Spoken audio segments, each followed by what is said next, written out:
This morning, we're marking Black History Month with Original Ancestors. It is a private collection of artifacts. Here to tell us more and to show us these artifacts is founder of Original Ancestors, Craig Kelly. Welcome. Right. Thank you for having me. Thank you so much for coming in. You have some amazing things here.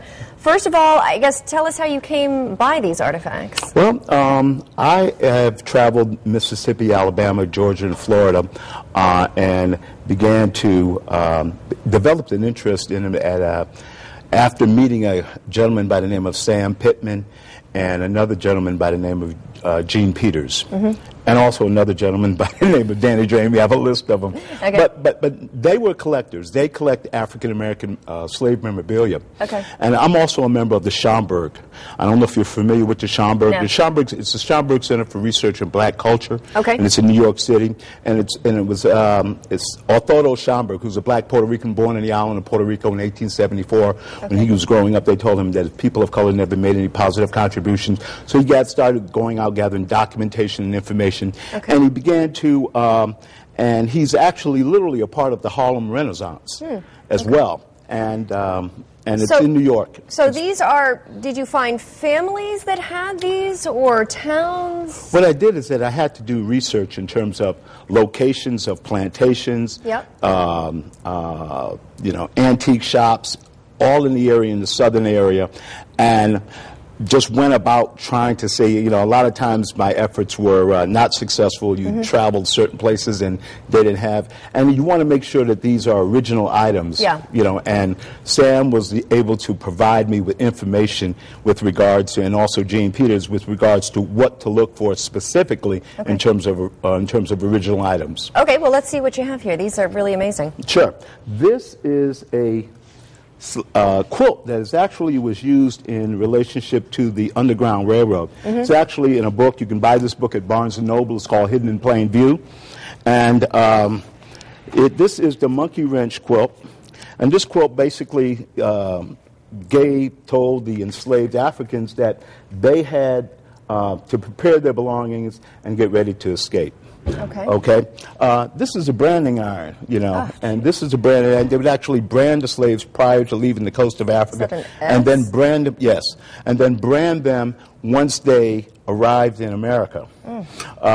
Certainly, Connecticut certainly has a legacy in regard to slavery as well. Yeah, a lot of people don't realize Connecticut did have slaves. It not only did have slaves, but also had a plantation in the Caribbean and in the West Indies, and also there's a plantation in Connecticut as well. It's called the Salem Plantation in Salem, Connecticut. Okay. And these are shackles. These are shackles, right? This is actually a slave collar. Okay, and so you go to schools and you show. I'm sorry, keep going. No. You go to schools and you show kids things like these shackles, which are pretty heavy actually. How do they respond to that? I think at first they respond, but one of the things that I explain to them is that this is a part of man's inhumanity to man, and an understanding that the less you know about someone, the less respect you tend to have for them. This is in the same concept of the Maafa, and I'll explain it. It's M-A-A-F-A, and Maafa is a Swahili word brought into contemporary meaning by a woman by the name of Dr. Marimba Ani, who used to be a former professor in Hunter College in New York City. The word is used to memorialize and pay homage and respect to the more than 100 million Africans that have passed in the Middle Passage of slavery. Oh, okay. So in out of pain comes a level of growth. Throughout of all of this, in terms of slavery, we were able to produce. African American people are better in spite of slavery, not because of it, but in spite of it, and we're able to turn around and produce a number of great people. Benjamin Banneker, Charles Drew, Dr. Daniel Hale Williams, who performed the first successful heart operation. So a lot of people have come from this and have gone on to do very, very successful things. So the message for these young children are the fact that whatever you're going through, whatever pain that you are actually going through, there are people that were worse off than you. Right.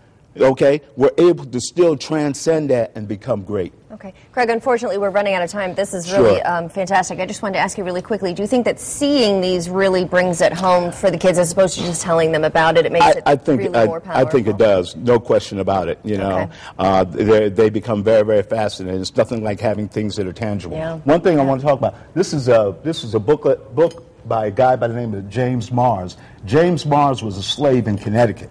Wow. And he wrote this book. James Mars. Okay. Okay, so it's Original Ancestors. Craig Kelly, if people want to know more. OriginalAncestors.com. They can go to the website. That's fascinating. Thank you so much. I really appreciate it, Craig. And thank you for coming in. Thank you as well. Of course, as always, you can go to WTNH.com, click on the Good Morning Connecticut weekend section, and we'll have that information there for you as well.